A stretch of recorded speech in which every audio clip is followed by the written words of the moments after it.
Mwongozo wa kujifunza Biblia, ikiwa ni Julai 8 siku ya Jumatano. Mada ya leo inasema Masihi aliyesulubiwa.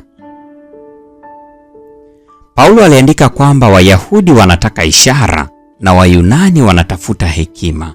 Wakorintho wa kwanza sura ya 22. Msalaba, wazo la Mungu. Masihi kusulubishwa haukuwa ishara ambayo Wayahudi waliitarajia, wala haukuwa aina ya hekima ambayo Wayunani waliitaka. Ilikuwa kinyume na matarajio ya kila mtu. Kwa hakika, mtu anachopaswa kufanya ni kusoma jinsi wanafunzi walivyoitikia wazo la Yesu la kusulubiwa. Tazama Marko 8:31 na 32, Marko 9:30 hadi 32 na Marko 10 aya 32 hadi 34, ili kuanza kuona jinsi wazo zima lilivyokuwa geni na baya, hasa kwa Wayahudi. Kama ilivyosemwa hapo kabla, Wayahudi walitarajia Masihi awashinde Warumi.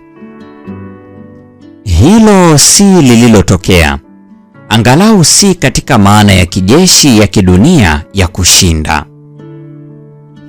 Kwa karne nyingi msalaba umekuwa kwa Wakristo ishara ya imani. Ni vigumu kwa Wakristo wa karne ya 21 kuelewa jinsi wazo la Mungu aliyesulubiwa lilivyokuwa la kijinga kwa mtazamo wa karne ya kwanza.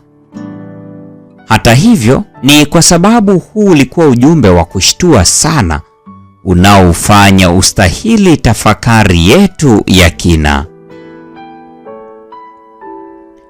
Taswira ya Masihi aliyesulubiwa inadhihirisha wazi kabisa kwa ulimwengu mzima jinsi Mungu alivyokuwa tayari kwenda kukamilisha mpango wa ukombozi. Wazo la msalaba wenyewe na la kufa kwa Bwana msalabani linashangaza vya kutosha kwetu sisi wenye dhambi hapa duniani. Hata hivyo, hebu fikiria ingemaanisha nini kwa viumbe wasio na dhambi waliomjua na kumwabudu Bwana Yesu mbinguni. Soma Matendo ya Mitume 13 aya 16 hadi 47, hasa aya ya 26, 38 na 47. Kifungu hiki kinatufundisha nini kuhusu maana ya msalaba? Paulo anasema Kristo alimtuma kuhubiri Injili. Hivyo, Paulo anahubiri ujumbe wa Masihi aliyesulubiwa. Wakorintho wa kwanza sura ya 23. Anarudia tena mawazo haya katika Wakorintho wa kwanza sura ya 2 aya ya 1 hadi ya 5. Mtume alikuwa mwaminifu kwa agizo la Kristo. Katika kuitangaza Injili, hakutumia ufasaha wa maneno wala hekima. Badala yake, alijikita tu kwa Yesu Kristo, naye amesulubiwa. Wakorintho wa kwanza sura ile ya 2 aya ya 2. Hotuba na ujumbe wake hakukuwa kwa maneno ya hekima yenye kushawishi akili za watu, bali kwa dalili za Roho na za nguvu. Wakorintho wa kwanza sura ile ya 2 aya ya 4. Kwa sababu kwa kweli hekima ya wanadamu ina tofauti iliyo dhahiri na nguvu ya Mungu. Wakorintho wa pili sura ile ya 2 aya ya 5. Masihi aliyesulubiwa ni kitu ambacho hakikutarajiwa kabisa na Wayahudi na Wayunani.